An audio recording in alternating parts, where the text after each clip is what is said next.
final numbers for 2025. Teen deaths on the road, they're down 21%. So this is a good thing, okay? Now we're going to look at what is happening. They went down 21%, 61 kids instead of 73, which is always good.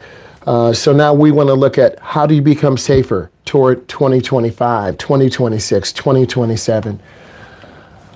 But buried in the same report is the number that no one's talking about, the Upper Peninsula, fatality rates, down in the metro area. You guys are 16 to 20 years old, okay? The exact age group of half of the people watching this right now went up 5% from 2024 to 2026. The same year, two different stories. One says we're winning, the other says we're losing. So it depends on what you read and look at, okay? You guys don't read scholarly articles unless your teacher is having you do that for language arts or social studies. We do Socratic seminars. We're looking at data. As an instructor, I want to look at what are the crash rates? How do we improve? What can I tell you to make you better? Okay, what can I tell you right now so when you see that test on Thursday, you won't panic? And here's the part that scares you than any other crash photo in states like New Jersey. 55 to 60% of first-time test takers fail. So the odds are some of you will fail. The written test, okay, in California, it's roughly half. Not the road test, but the knowledge test. You guys are preparing for the knowledge test. You won't ever get to the road test unless you pass the knowledge, okay? The multiple choice sitting in a car, we are looking at multiple choice. You have 80 multiple choice questions, okay? You want to try to get as many as you can get right. You're failing before you even touch the steering wheel. That's not a smart kid problem. That's not a dumb kid problem. That's a no one taught you what's actually in the test problem. So it's not about the answer. It's about understanding how you arrive at the answer. So today I'm going to fix that. I'm going over about 50 real questions, real crash data behind every single one. By the end of this, you'll be able to answer it. So that's a little review from yesterday. We had category 1. That was right away in interceptions. Your test is broken down by categories. You have 80 questions. You're going to have basically 8 categories of questions. It's going to be in a 10 question set, okay? So, you know, the Michigan State Police data, 2025, final crash data, the National Highway Transportation Safety Administration, and of course the state DMV manuals, okay, that make up the answers. So we already went over right of way and intersections. We already ran over signs and signals. Category 3 is speed and following, distance and management. Category 4 is turning, lane changes and merging. As I'm going with this, you should be going through your mind what questions do I ask. I ask you to get a sheet of paper. I ask you to write this down. I'm not going to hold your hand. I'm not going to beg you. I'm giving you a study path. I'm an educator. I see my students on Monday. I'm testing them. We're looking at data. When every one of my students takes the test, I look at who failed, who did work, who participated. Category 5 was parking, backing, and low speed maneuvers. Now we're going to touch on category 6, which is weather and night driving. And then we are starting on category 7, 8, 9, and 10. So what I want to do, I'm going to hit a little bit on distractions and I'll kind of handpick some things. So I'm going to read the question prompt. You put your answer in, okay? What lane should you generally drive in a multi-lane highway if not passed? So what lane should you generally drive in? Should it be the middle? Should it be the right? Should it be the left? I need you to type in your answer. I'll give you a moment. I'm moving forward. I'm not waiting for you. We ran out of time yesterday. We got to, no pun intended, push the gas. As you're putting this in, new drivers are statistically more likely to be involved in a highway merge or lane change crash in their first year than any other point. So in the first year, guys, 365 days, you're vulnerable to having an accident. The correct answer is the right lanes. This is the far right lane because We want you to merge out in the first lane always, but then you want to try to get in the second lane. The second lane or the middle lane is usually the safest. The left lane is for passing. You have no business being in the left lane. You drive too slow. You're too nervous. You're too scared. If you're going to drive in the left lane, you have to do 77, 80, 90, and then you'll get a ticket. Let's go on to the next one. What are the no zones on trucks? Tell me what the no zones are. Okay, take a moment. Tell me what the no zones are. You want test review? Here it is. Mom texts me, hey, can you send us the answers? No, we do not give you the answers. That's the negative. But what I am going to do is give you test prep. Okay, so what is the no zone on a truck? Tell me what it is. Give it to me in one sentence. Keep this thing simple. No zone on trucks. Tell me what a no zone is. Give me examples.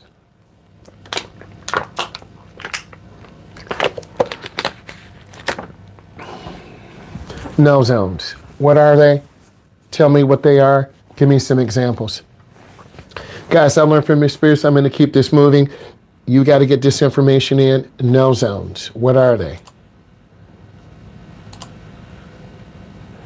Okay, obviously some of you are struggling at this. This is highway and expressway rules.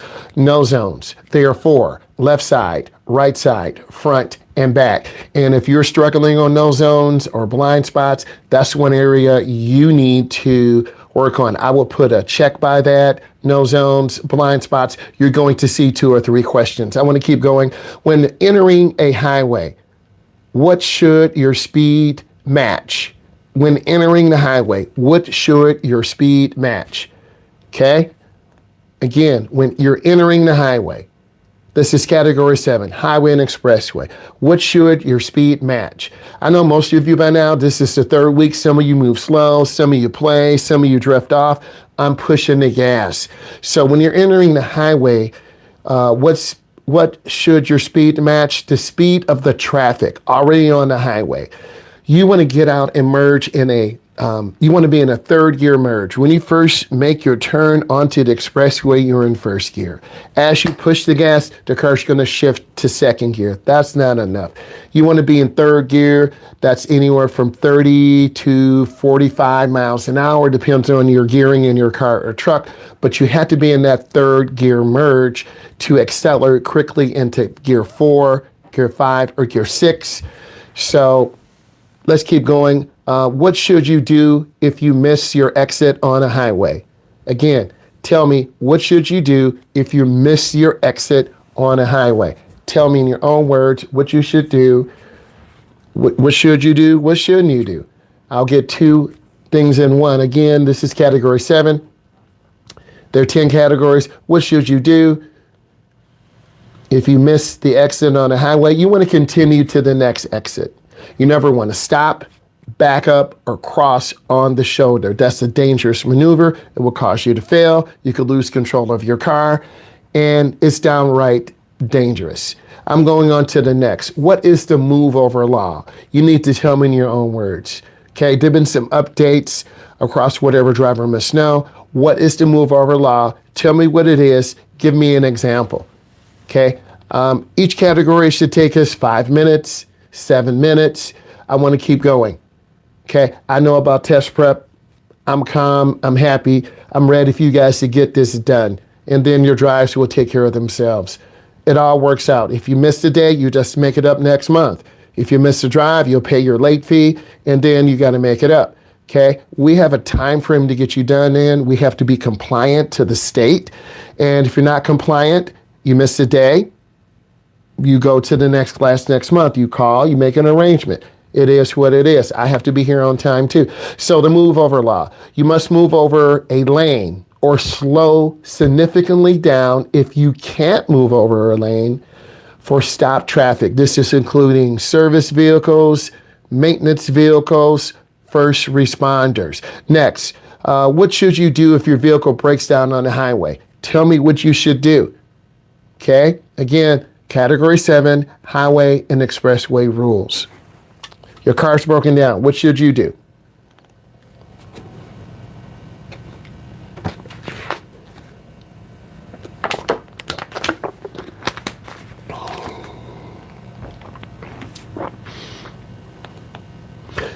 okay, I'm going to keep pushing you. We got to pick it up. It's not like we first met. You've known me for 3 weeks, so you know I'm going to push you. And this is not a middle school. This is high school, college, young adult. We got to put our information and we got to keep going. So what should you do if your car breaks down? You want to pull over as far as you can to the shoulder on the right side of the road. You don't want to leave your car in the left lane. That's not really intended for that. You want to get your car completely off the road to the right, R-I-G-H-T. You want to turn on your four ways. You want to let people know you're broken down. Now, depending upon the situation, the state police say it might be safer for you to stay in your vehicle. If you have to exit, you want to exit on the passenger side. Why? You'll get hit if you go out on the driver's side. And if you don't have your four ways on, people don't know. And at night, you're even a bigger hazard. So you want to be prepared just in case. Okay, let's go next question. How should you handle a highway on-ramp that's too short? Okay, how should you handle a highway ramp that is too short? Go ahead, take a moment, put your information in. And again, we're doing different things. If we do the same thing, the same people will fail. The same people will do well. Here to try different things. Again, what should you do if your highway ramp is too short? I should see complete sentences. I'm stepping it up, okay? Because you'll have complete sentences on your. Okay, how should you handle a highway ramp that's too short? You want to match the speed as best as possible. If you're in a slow-moving car, then you could get hit or cut off. If you're in a faster-moving car, you're going to build up speed faster. You want to look for a gap. A gap is the space. Either you're going to go ahead of traffic merging on, or you're going to go behind traffic merging on. You never want to cut off a car. You never want to cross that solid white line, because that is to discourage people merging. So if you cut across the solid white line, okay, you could hit someone and then you're at fault. So we want to build good habits. Next, is it legal to pass on the right shoulder on the highway? Is it legal to pass on the right shoulder on the highway? Type in your information. Okay, what is the shoulder? What is that? Why would you want to pass? People do random stuff. Okay? So is it illegal to pass on the right shoulder on the highway? First, it is no. This is illegal and extremely dangerous. You'll see drivers doing this. They're impatient, they're mad, they're in a hurry. You can't get caught up in that type of emotion. Next, what's the danger of highway hypnosis? So now you're going to tell me what that is. Okay, highway hypnosis, you're being hypnotized. And then you're going to have a list of answers to choose from. Okay, highway hypnosis. What is the danger of highway hypnosis? What is it? Okay, if you have to look it up, then you're not really prepared. And then what I'm going to do, I'm going to take a quizzy with you. Okay, because I have to walk it like I talk it. I have to be engaged. So I'll walk it like I talk it. I'll take the quizzy, I'll log in on my phone. Okay, we all log in together. So what is the danger of highway hypnosis? Again, you are driving for a very long time. Monotonous driving reduces alertness. Okay, you're driving 5 hours, 6 hours, 7 hours. Okay, and it reduces your reaction time and alertness without the driver even realizing it. So you're driving at 70 and 2 hours later, you're driving at 65.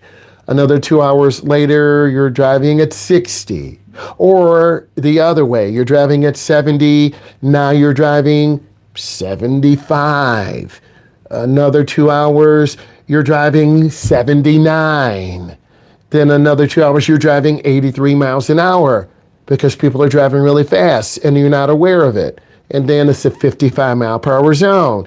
And then you get a ticket. Okay? Now, let's go to the next. We're almost done with this category. Should cruise control be used in the rain, snow, or ice? You need to tell me why. You can't just say no. You have to tell me why. because a no won't be on your state test. So those of you giving me single word answers, it's not good enough. Okay, I need a full sentence because on your test, you won't have a no or a yes. You're going to have to read the sentence prompt. You're going to have to look through and then find your correct answer. So let's continue doing test prep. I'm pushing you harder. And then my September class, I'm going to push them even more. I'm going to look at all your answers. It'll tell me who's doing the best, who's doing in the middle, who's doing the least, and I'm learning from you. So cruise control basically controls the speed of your car. If you're driving on a highway for a long time, you can set it at 70, set it at 60. You can take your foot off the gas. But the problem is you're going to be driving in rain. You could spin out, lose control. You're going to be driving on ice. That's a definite no-no. You're going to be driving in the snow. Do you want to flip your car? So you need to realize when cruise control is good or bad. It can cause loss of control if you hydroplane or your wheels lose traction. I need you to type takeaway, Takeaway, semicolon. You're going to give me a full sentence on what did you learn from category 7, highways and expressways. I'm pushing you. We're not doing DOK level 1, it's yes or no. DOK level 2, a mid-sentence. We're DOK level 3 or 4. Okay, I start school on Monday. We've been doing test prep. I got my room ready. I'm ready to start. Okay, everything I've learned here, I'm going to apply in the classroom. Everything I learned when we go to our training in the metro area, seeing other college professors, other educators, other teachers, I'm learning best practice. I'm going to take what I learned, put it in my brain, and apply question prompts. This is how you learn. It's work for you. It's not work for me. I already have my license, but I want to keep getting better and keep improving for all of you.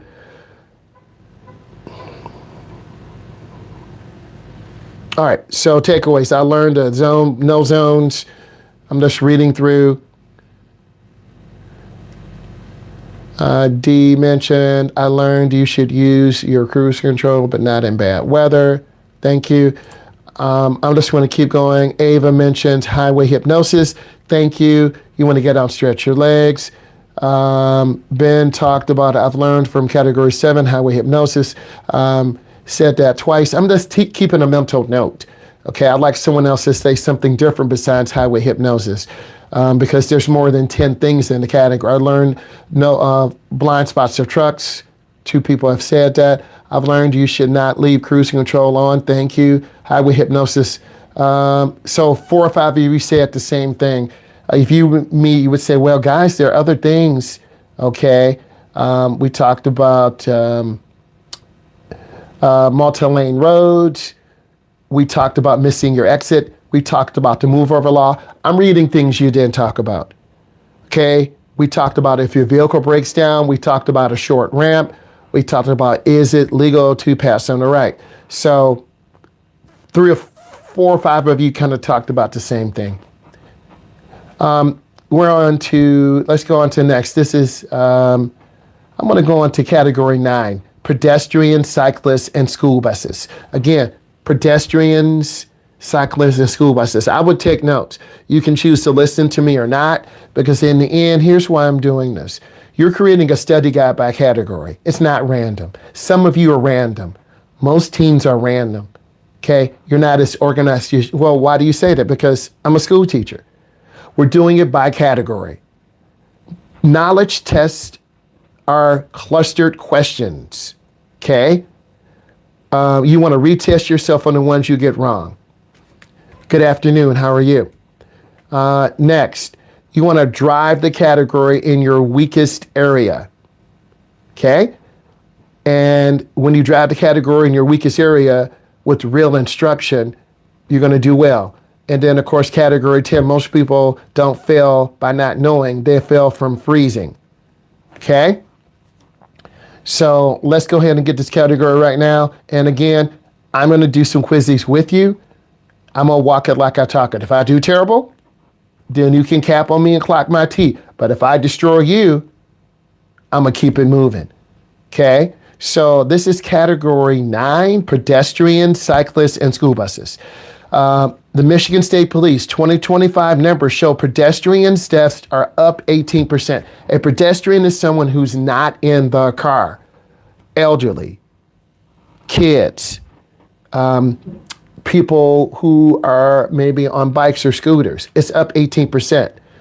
Bicyclist deaths are up 21%. This is any metro area, downtown Metro Detroit, downtown Metro Manhattan, New York, the mecca of it all, downtown Chicago, Illinois, downtown Houston, Texas. Any heavily populated area, bicyclists and pedestrians are vulnerable. Even overall fatalities as well. Vulnerable road users are the group getting less safe, not more. Okay, here we go. What must you do when a school bus stops with the red flashing lights? Again, what must you do when a school bus stops with red flashing lights? All of you should get this right. Why? You're high school kids. You should know what to do. Your answer should be perfect. This is a not miss question. Okay? What should you do? And I want to keep going. I want to be done with this in like 10 minutes. So I'm going to pick it up. What must you do when a school bus stops and the red light's flashing? First, you have to stop in both directions on a undivided road. If you have a question that says divided road, you don't have to stop if you're on the opposite side of the bus. Some of you will miss that.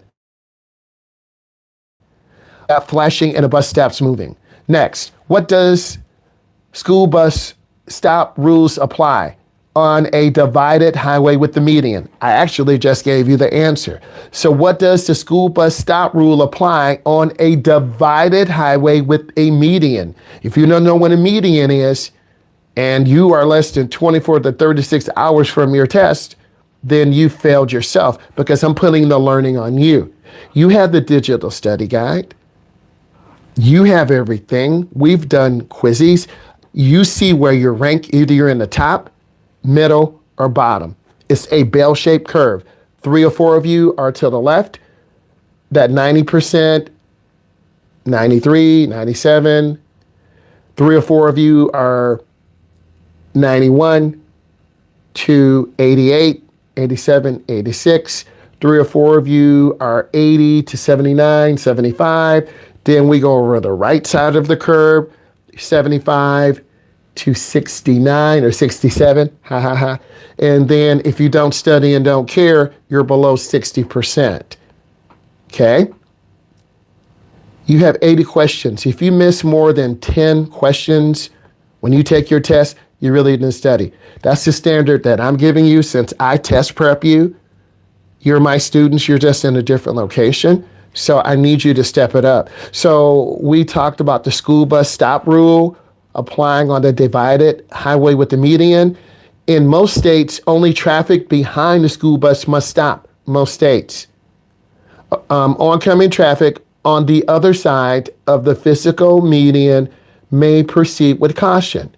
Check your state manual. Let's go to the next. Who has the right of way at a marked or unmarked crosswalk? Again, who has the right of way at a marked or unmarked crosswalk? Who has the right of way? You need to tell me. It should be instant. You shouldn't have to hesitate. You shouldn't be like, I don't know, bro. You should know this. So let's get right into it. Pedestrians always have the right of way. You need to yield for them, even if they're walking between cars. In the downtown Mount Clemens Trap area, we almost hit a cook at a restaurant. He ran between 2 cars. I saw him out the side of my eye, and I hit the brake on my student. They almost hit them. I swear. So we have to look.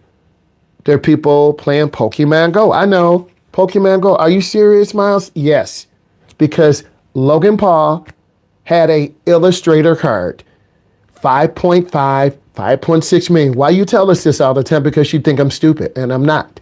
Logan Paul sold it for over $15.6 million. You can look it up. I am not making this up. So there are people in downtown Manhattan, downtown Chicago, downtown Mount Clemens Trap area on their phone looking for Pokemon. So you can laugh if you want. It's true. Look it up if you don't believe me. Okay, I'm going to keep going. Next, how much space must you give a cyclist when passing them in most states? How much space must you give a cyclist when passing them in most states? You need to give me a number. You should know this. It could be one of the available questions. Okay, this is your test prep. This is from state crash test data. Okay. Some of you are putting the wrong answer right off the bat and you're copying. So I'm going to read it again. How much space must you give a cyclist when passing? Okay, space. I said nothing about a door. Space. Thank you, D. Thank you. Space. Okay. You must give them at least 3 feet. Okay. A car door is larger than 3 feet, just to keep it consistent. Okay, let's keep going. You need to put a check by that. Space. Okay, I'm giving you test prep. If all of you are way off, it's my job to tell you, guys, you missed that question. Oh, thank you, Myles. You know, you helped me. Make a note of that. I've taught AP classes before. This is before data and AI. Reading the book, making study guides, making copies, cutting and pasting, taping stuff down. Okay, I know how to teach. Let's keep going. Next. What should you do if a pedestrian is crossing against the signal?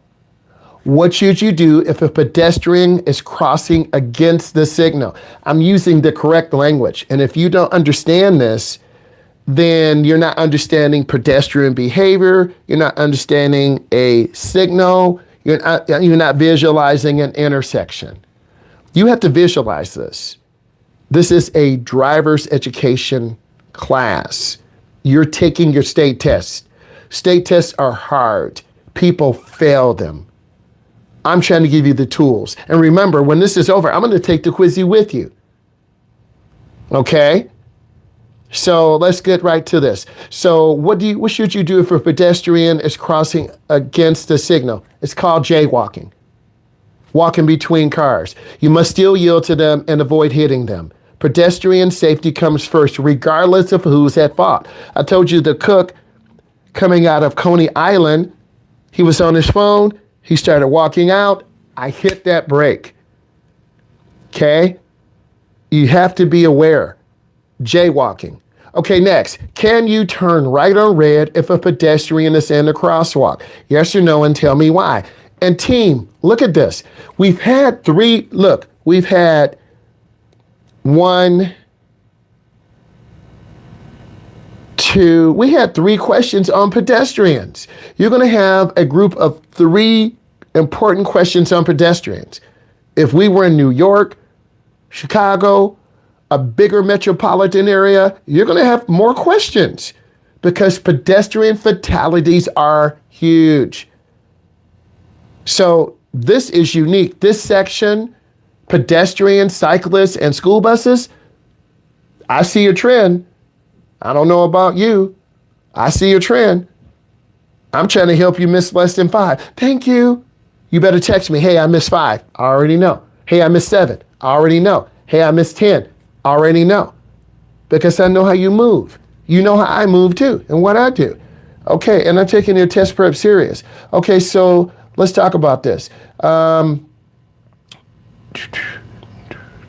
Okay, can you turn right on red if a pedestrian is in a crosswalk? No, that's an automatic failure.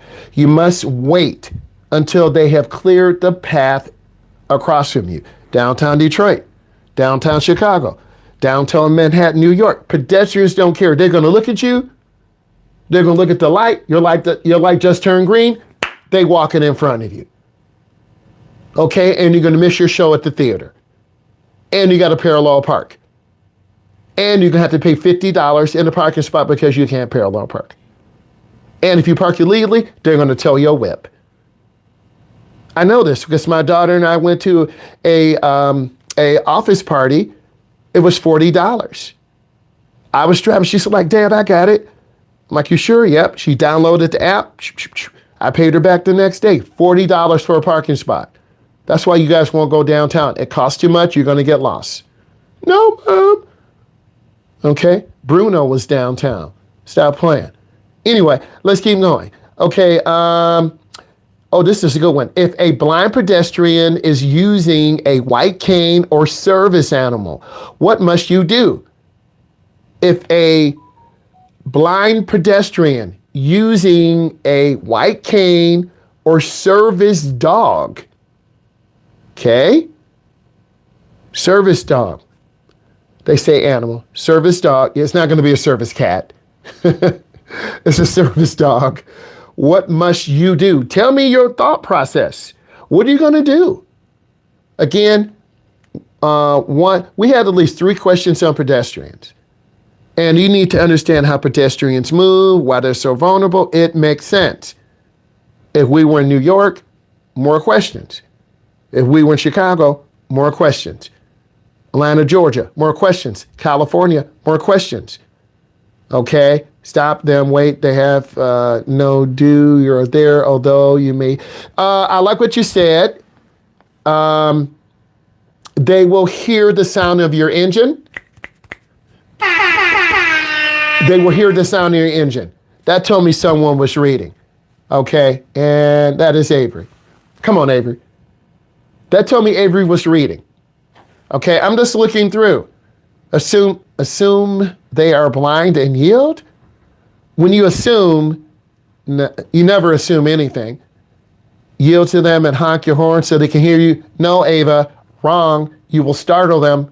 You never want to honk your horn. Always speak truth. So I'm getting a little concerned. Yield to them.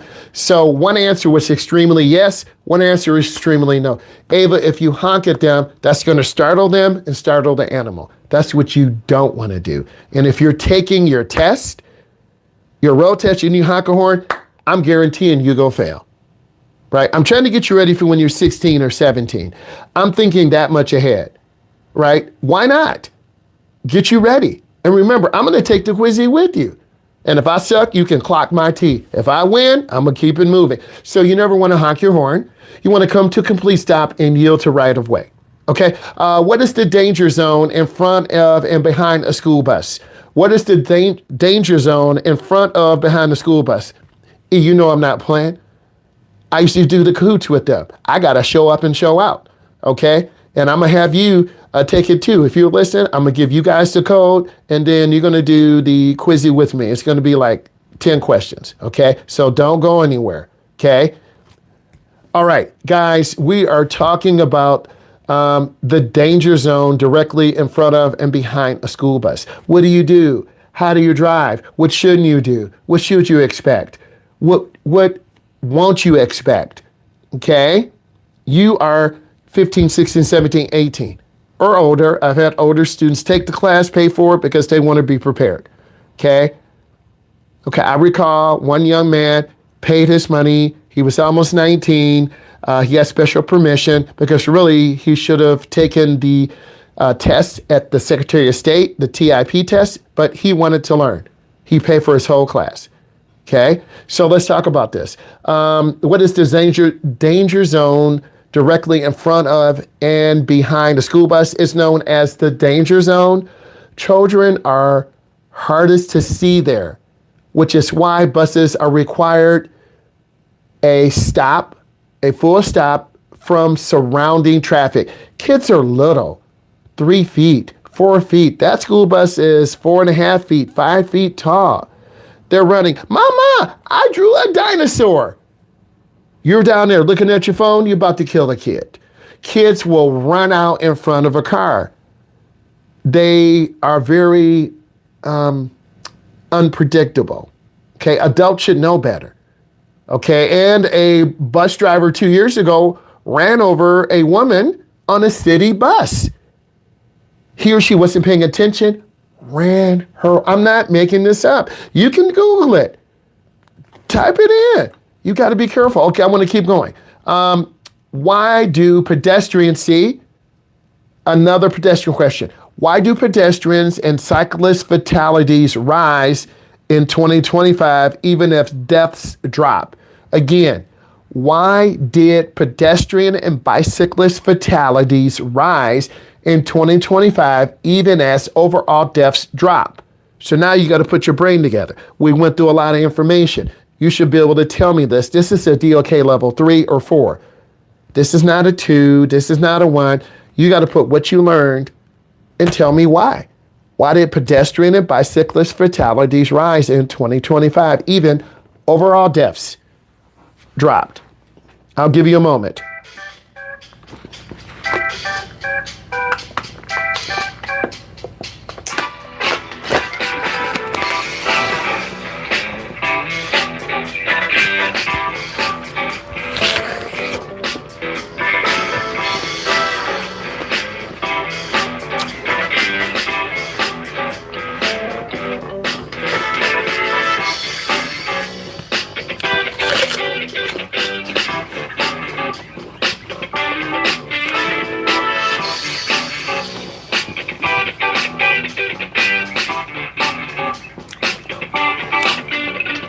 All right, let's keep it moving.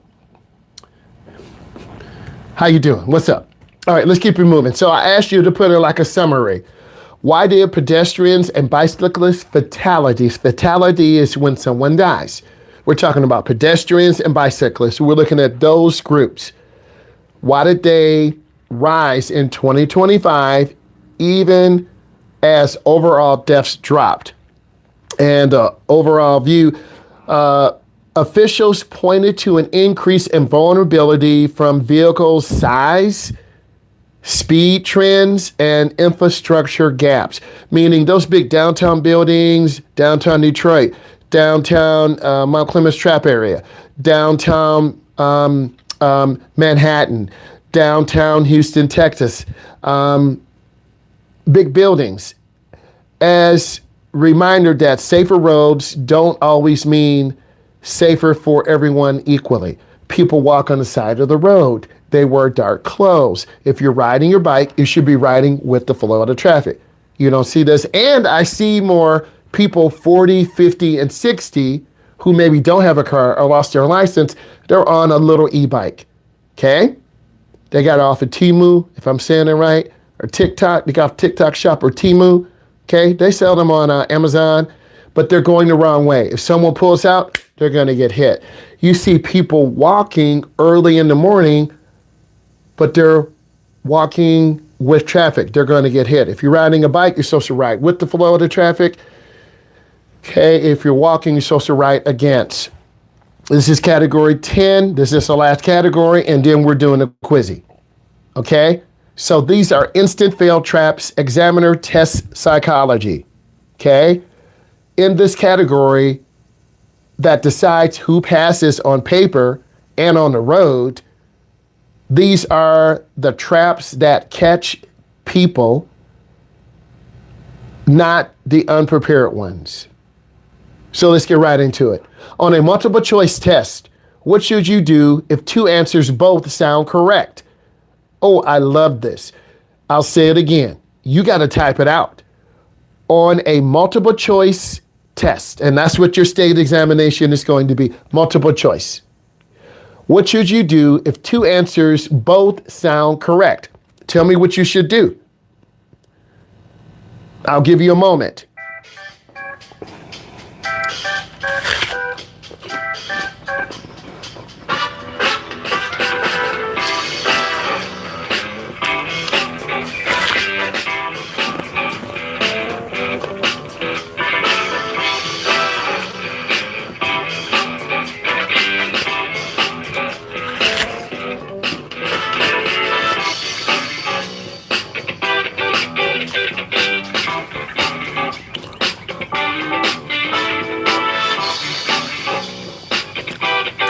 Yeah, you don't get that announcement anymore.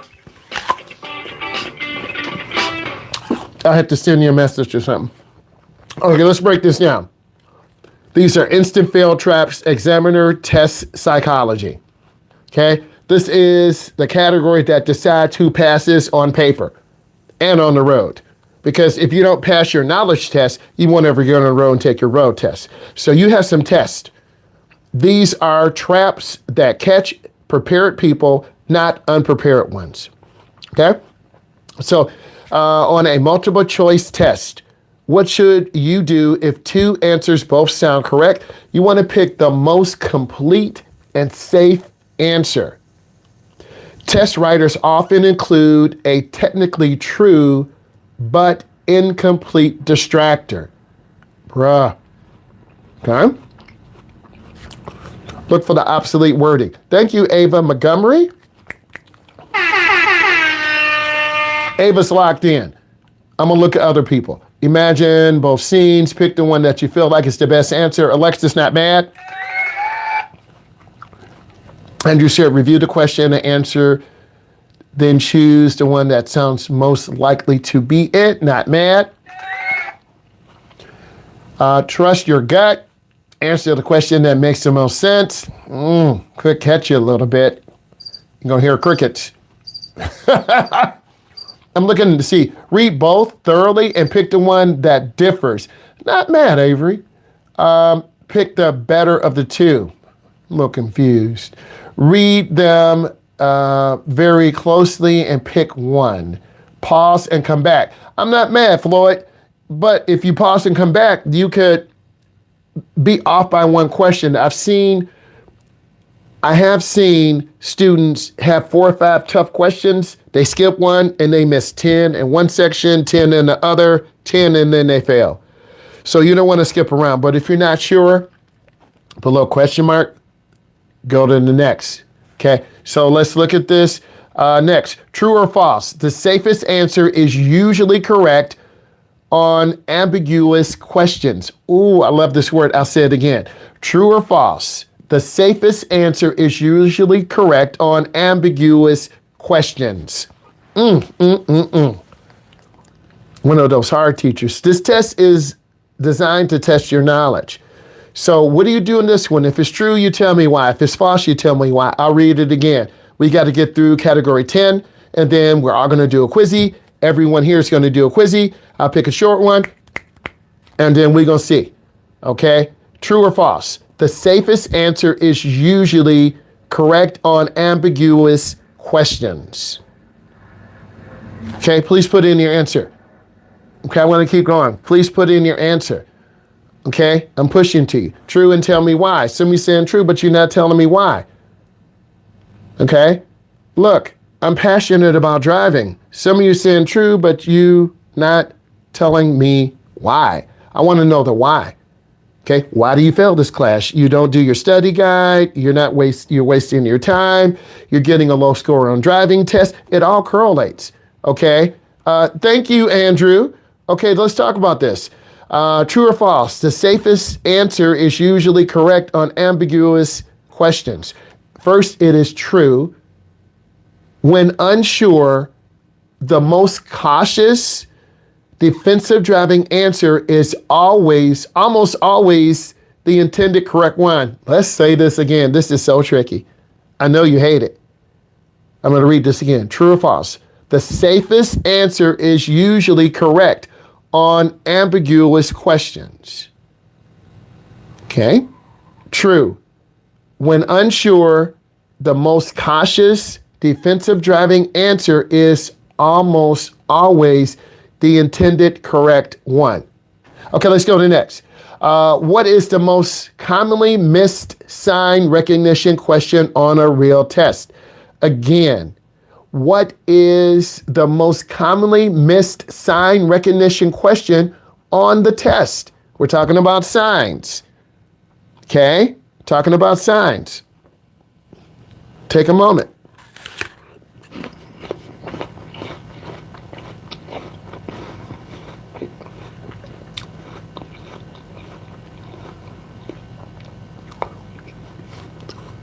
This is your test prep.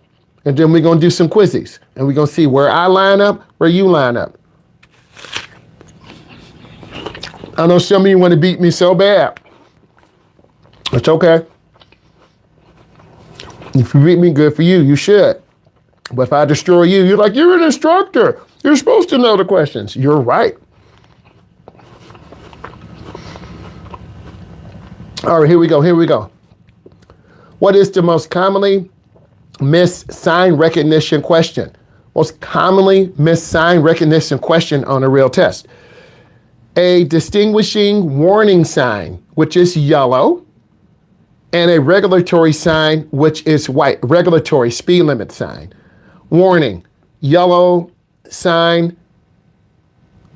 Okay, so that's what people miss. People know the shape, but they mix up the color.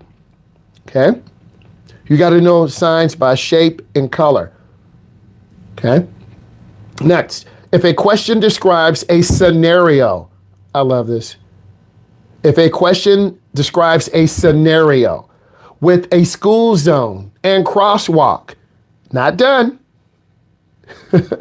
If a question describes a scenario with the school zone, that's one thing.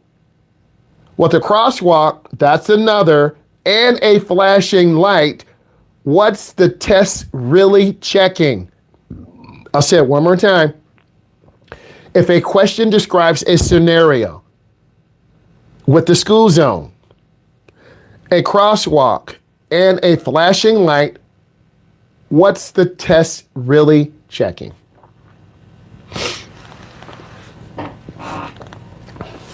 I'm waiting till the end. I see some people writing it in. I'm trying to just be focused and not get too excited. You got to come more with one word. Okay, one word is not enough. One word doesn't tell me, do you understand? Okay, that's what this test is going, do you understand? Okay, I'm pushing hard. Some of you are truly engaged. It's about a fifth of you. About 3 to 5 of you are locking in. The rest of you are giving me random answers. And that's what this is not about. So I'm going to read the question to go through the answer. If the question describes a scenario, school zone, you should know what that is. Crosswalk, you should know what that is. And a flashing light. What's the test really checking? Whether you can correctly stack multiple rules at once. Ooh, I love that. You can correctly stack multiple rules at once. Real intersections rarely test just one rule in isolation. So some of you put one rule, one thing. That tells me you don't understand. Sorry, the dog's about to show someone up. Let's go to the next. Should you guess on knowledge test questions you don't know? Should you guess on knowledge test questions you don't know? And that's what some of you will try to do. You're going to try to study all this, and then your brain's going to be all messed up. You're going to be all jittery and nervous, and then you're messed up. And you're going to show up late. Your mom and dad's trying to get you there. They're speeding. You run a light. Don't do that. Well, Mr. Myles, you don't know my family. They leave late. And, well, you better try to get there early because you're going to be stressed. This is a really important test. You don't want to fail it. Why are you saying negative manifestation? I'm telling the truth. You got to have positive manifestation. But if you're nervous now, you didn't study almost 3 weeks ago. Facts. So let's talk about this. The question is, hold on. Okay. Should you guess on a knowledge test on questions that you don't know? The first part is yes. I see you, Floyd. I see it. Let's see, Floyd. Let's see if it matches this. Yes. In almost every state, there's no penalty for wrong answers, only for blank ones. Okay? So thank you. Let's keep going. What's the number one reason knowledge test takers, let me read over. What's the number one reason knowledge test retakes fail a second time? Again, what's the number one reason knowledge test retakers fail a second time? Okay, I'm gonna give you some time to think.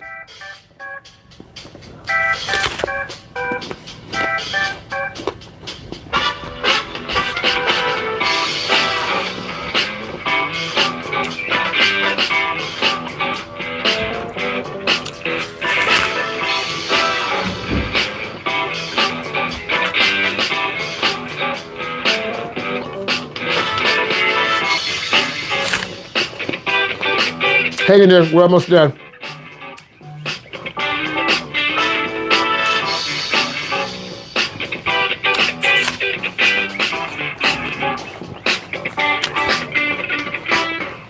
Okay. What's the number one reason knowledge test takers, knowledge test retesters fail a second time? They rememorize the same missed questions instead of restudying the whole manual. Gaps show up in new questions instead. Okay, like some of your answers, I can put you in gaps. There are 3 or 4 of you who are giving me very shallow answers. That can be a correlation of data when you take your test. Our principal is requiring us as educators, we have to do an online exit ticket. This is data. Some of you are giving me very shallow answers because honestly, you don't know. We're not mad. And then when you take the knowledge test, there are 10 questions. They're called hot questions. You won't know them. You won't. So you have the odds against you already. You're going to miss 10 questions. And if you guess and miss 3 or 4, that's 14. If you skip around, that's 18 or 19. I'm just letting you know. Okay, you do have to study harder, but also you want to study smart categories. I want to keep going. And this is great for me as an educator and instructor. I can look at how I'm teaching you. Okay, should you guess? Okay, what's the biggest reason people fail the road test after passing the knowledge test easily? What's the biggest reason people fail the road test after passing the knowledge test easily? Okay, we have 4 questions left, and then we're going to do a quizzy. I'm going to do 2 or 3 with you. I'm going to walk it like I talk it, and if you destroy me, you can clock my teeth. If I destroy you, I'm going to be humble, and you got to step up your game.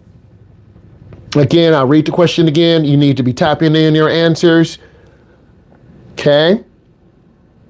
What's the biggest reason why people fail the road test after passing the knowledge test easily? Okay. Overconfident. Assuming the rules mean you'll apply it under real pressure. Again, overconfidence. Alexis said they freeze. Alexis, I will take that. I wish you gave me some more information, but Alexis Z, I will take that. That tells me you understand nerves, unfamiliarity with the car. They panic under pressure. Ava Montgomery's is more of what I'm looking for because they don't incorporate. Oh, Benjamin! Benjamin! Right there, Ben, because they don't incorporate what they've learned from the knowledge test. I swear, this is going to help you when school starts. You're going to see my face. And you're like, I know those questions. You gave your test to the teacher. Can I have my test back? Why? I need my test back. I'm telling you, it's going to help you. The things I'm learning, I'm helping my students on Monday. Real talk. Hello, put in your question. Come on. Okay, let's keep rolling. Ben, you right on now. Ben, I got goosebumps, man, because I can tell you are starting to understand, right? I can tell that, boom. And when a teacher tells his student got it, we good. We good. We are good. Let's keep going. Okay. Next, what should you do the night before the test? Ooh, what should you do the night before the test? What should you do the night before the test? I'll give you a moment.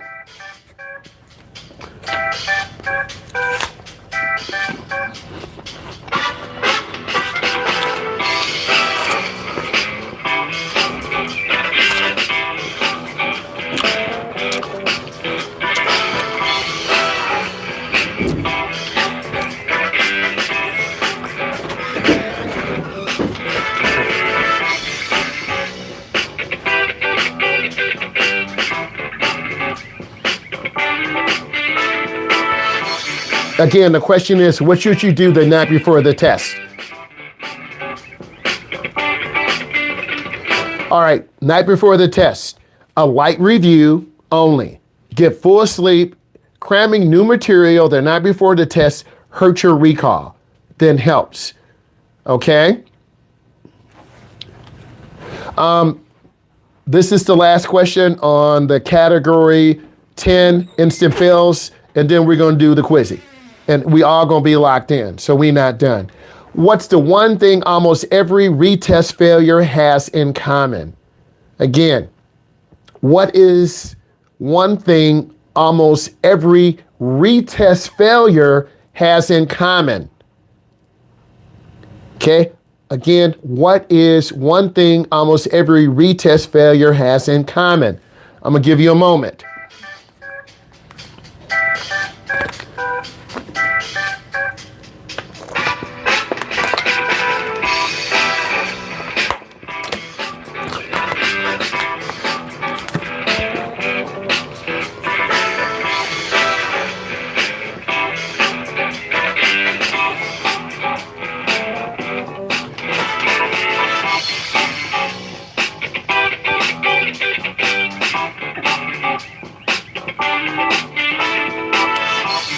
I'm being patient. I see you putting in your answers.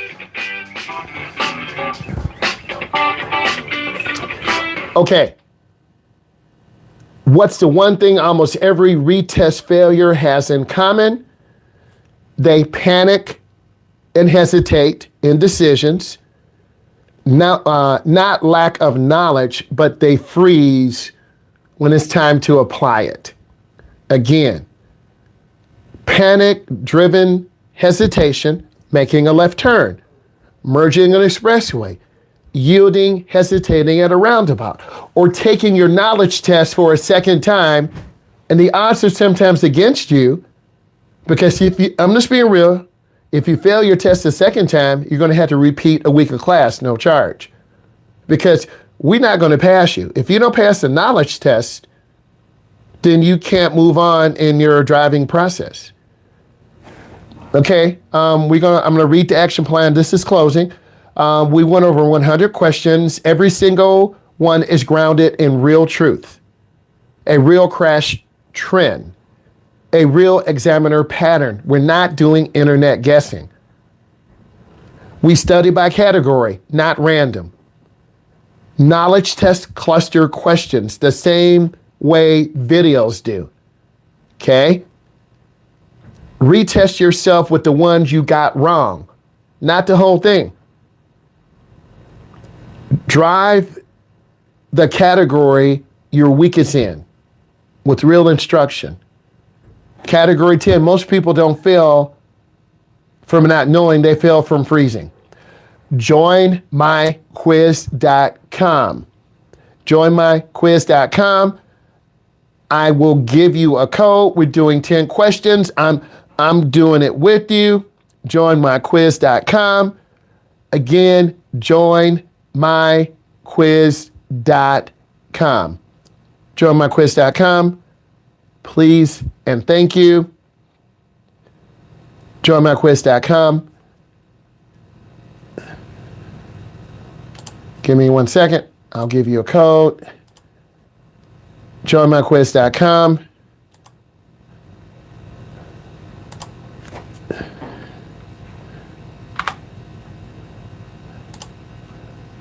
And it's going to be a short one.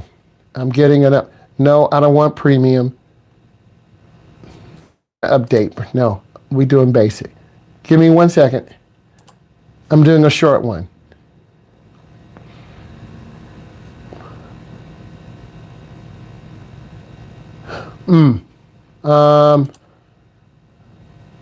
We're doing 5 questions. The 4-way stop dilemma. The 4-way stop dilemma.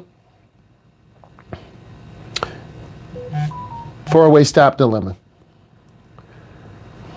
I'm gonna hit test mode. I'm gonna give you a code. 4-way stop dilemma. Pause for a second. I wanna say thank you. I can't play the game and be logged on too.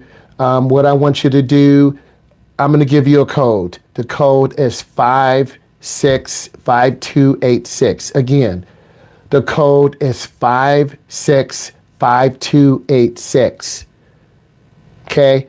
What I'm going to do is in this stream, you got to log in, joinmyquiz.com. The number is 565286. My game tag will be Money Myles. Money Myles. I need you to join Quizzy, joinmyquiz.com. Okay, joinmyquiz.com. Time out.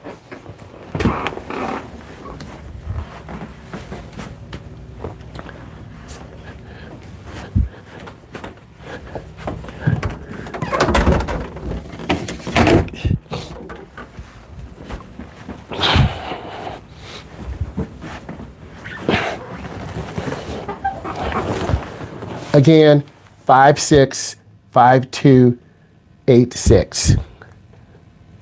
Subscribe.